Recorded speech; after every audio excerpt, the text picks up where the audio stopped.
Welcome to Write to Publish, your go-to podcast for all things writing and publishing.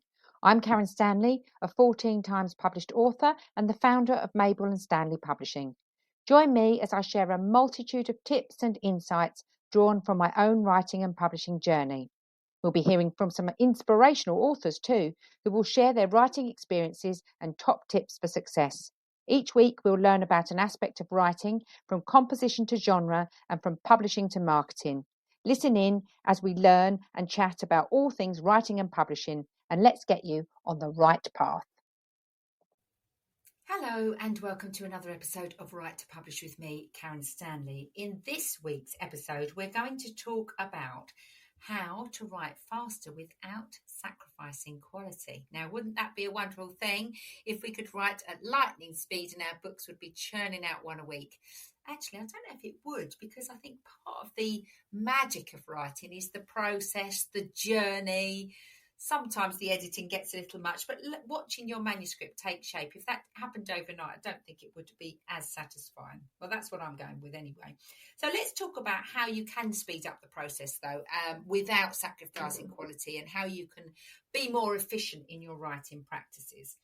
So we're going to tackle, this is a common problem. You know, we don't want your book to turn into sort of a pile of plot holes and cliches, but we do want to be as productive as we can.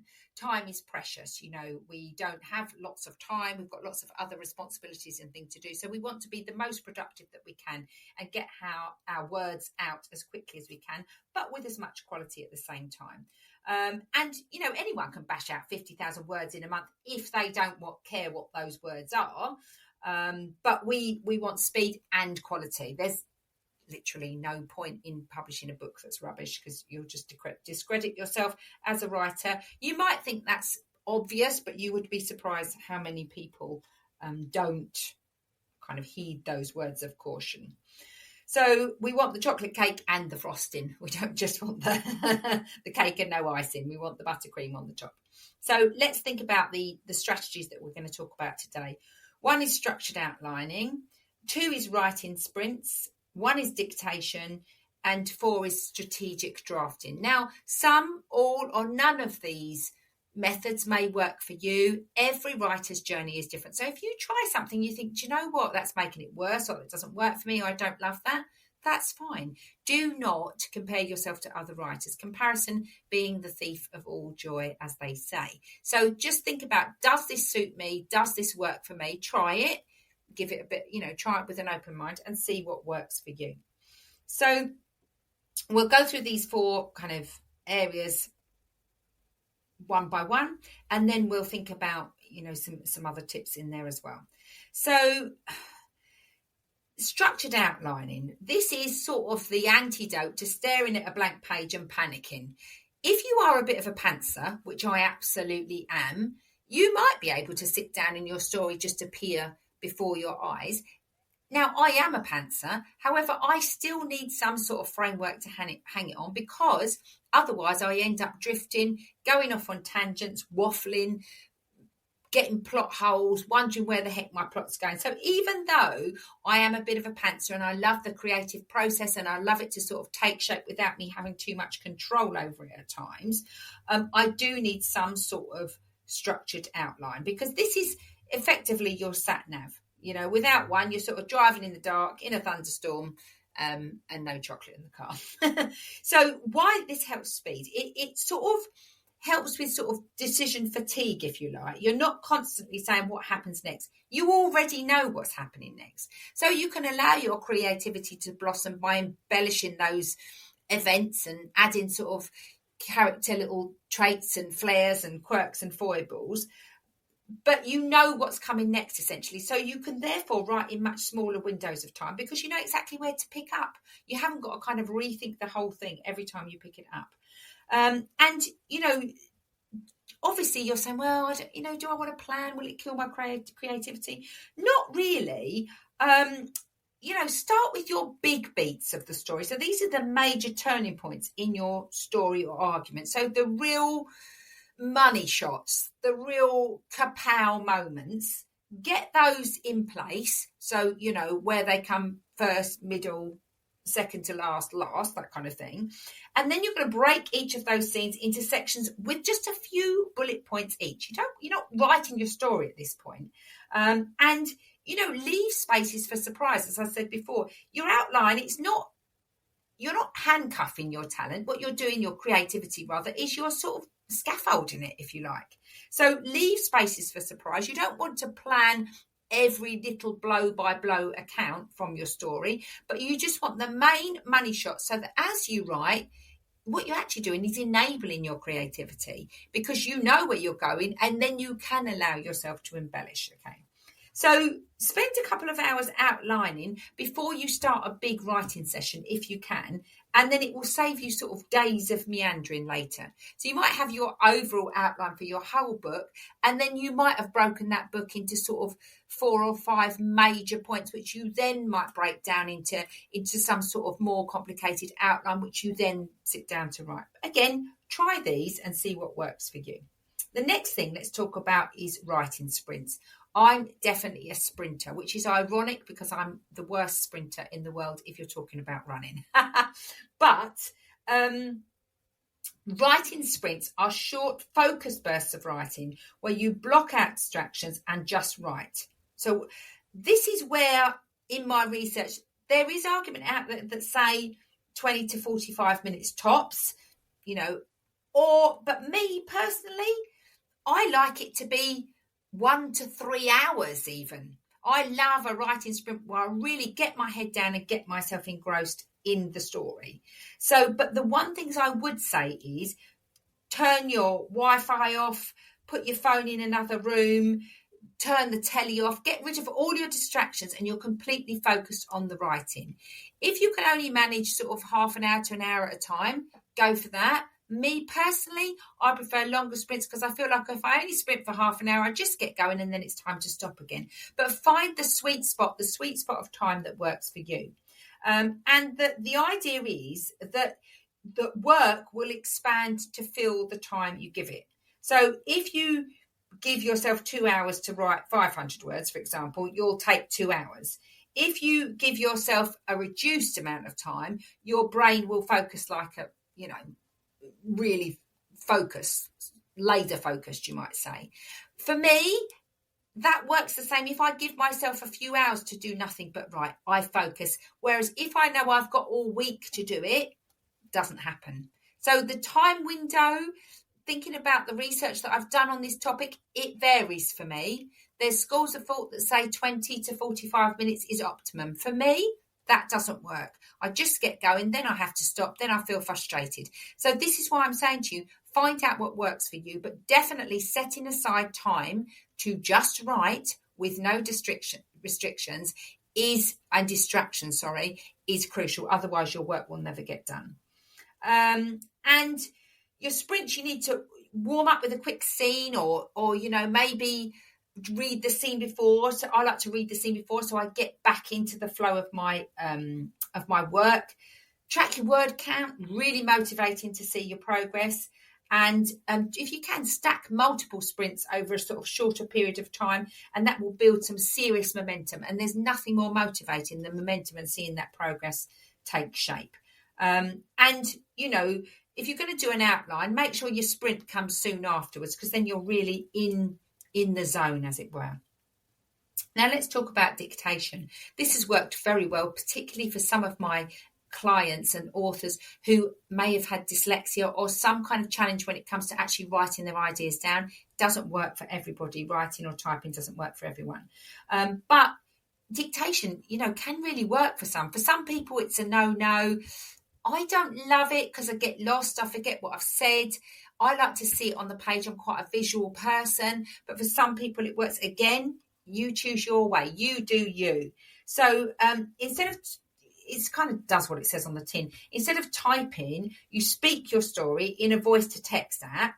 And most people can speak, 2 or 3 times faster than they type. And then what will happen is obviously the app will translate your speech into words. And it can be messy.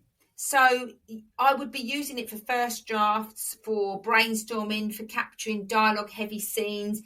don't expect it to come out perfect, because you will need to tidy it up later. Anything you write, in inverted commas, is going to need to be edited and tidied up later. There's no way your first draft is going to be your finished draft. I don't even think, I don't know anybody who could manage, not even the great writers would manage that. So choose yourself a quiet space, decent mic, so the software can understand you, obviously. And if it feels weird to do a whole chapter, maybe start scene by scene, and then clean it up as you text, clean up the text or type it fresh using your spoken version as a guide. Entirely up to you. It's just a way of writing quickly and more efficiently. It may work for you, it may not. These things are to be tried. And as I said, you should always, you do you. Don't try and compare yourself to somebody else or somebody else's journey. Now, strategic drafting, finally. This is the art of knowing what kind of writing you're doing in each sort of pass, each sort of round, so you don't waste time. And the biggest mistakes people make with this is that they're trying to make every sentence perfect as they go. It's trying to trying to put the icing on the cake before you put it in the oven. You can't do that. When you write, you need to let go of perfection. I do sort of semi-edit as I go, because that's the sort of person that I am, but I don't consider this my finished draft, so I don't edit too much. I let go of perfection, I let the ideas come, I get my ideas down, and then I tidy it up afterwards. So, and that will really slow you down. If you get caught up in edits and spelling and grammar and going over and over and over analysing and rethinking and restructuring and rewriting, you'll get so stuck in your story that your story won't flow, and you'll take so much time. So really, draft fast, messy first. Your first draft is supposed to be messy. Your first plan is probably going to be a little bit messy, and your only job is to get the story, the element of the plot or the argument down, and then you're going to edit in layers. Okay, structure first, so that's your developmental, then your pacing and the flow, and then your polish, which is your spelling and your grammar. You need to separate your drafting and your editing sessions. Your brain uses different muscles for each of them, and it's very difficult. It's like patting your head and rubbing your tummy. If you're trying to edit whilst you're trying to draft, you'll zap your creativity, you'll overthink things, you'll overanalyze things, and you'll get very little done, and you'll just slow things right down. Okay, so, and label your drafts clearly. 0 for the messy one, draft 1 for where you've done the developmental edit, draft 2 where you've done pacing and flow, and this sort of gives you permission almost to stop fussing over each element as you go, and stop trying to get perfection in every round. Yeah, you're building. This is a thing that you're building on. So a few quick tips here to kind of help you speed up your writing process. Writing ritual. Very good for your brain knowing, okay, it's go time. This is what I do. So where do you write? I love to write in bed. I love to sit on my bed with a cup of coffee. If it's cold, I'll put the blanket over the top of me. No distractions, door shut. I love it. Some people love to sit in a beach hut or in a garden room or in a sunny corner of their room, but there's some kind of ritual that knows, do you have a special snack? Do you light a candle? Do you gaze out the window? Do you have a little ritual that gets you going? And that's really, the same place, the same chair, the same cushion, that kind of thing. Gives your brain that signal that actually we mean business here and we're getting to work. Yeah. And write in your peak energy times. Sounds obvious, but if you're knackered by 9 o'clock, don't make that the time when you try to write your masterpiece. You're not going to do very well. So if you're a morning person, write in the morning. If you're a night out, write in the evening. Again, if you've got kids and you can't really do anything until they've gone to bed, that's the time to do it. But again, comparison is the thief of joy. You do you. It's your journey. It's your structure. It's your process.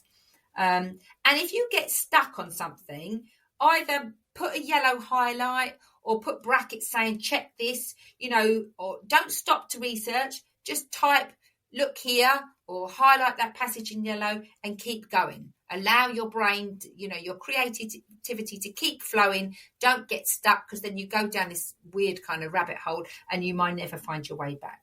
And also turn off your inner critic. Like I said before, let go of perfection.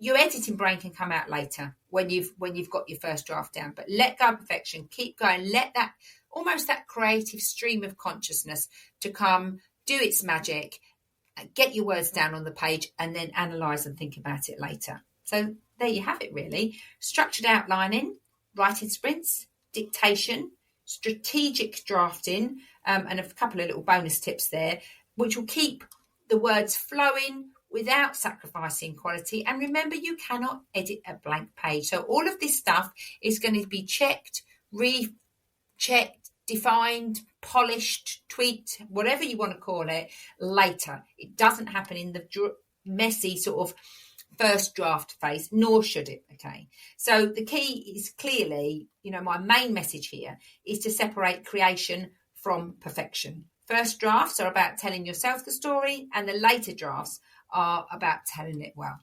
So if you've enjoyed this episode, please do like, share, follow. It really helps us to spread the message of the podcast. And if you have any questions from today, or you are interested in joining our writing community, or you want any tips, or you want to share anything, please do get in touch. Karen at MabelandStanleyPublishing.com. I love hearing from you all, and I'm always happy to help, because I was where you probably are at the moment a long time ago, and I felt frustrated, bamboozled, a little bit like giving up, all of the above. So I'm always happy to help, because I try to be the person I could have done with when I started out all those years ago. Thank you for listening. Let's hope to see you all again soon, and let's get you on the right path.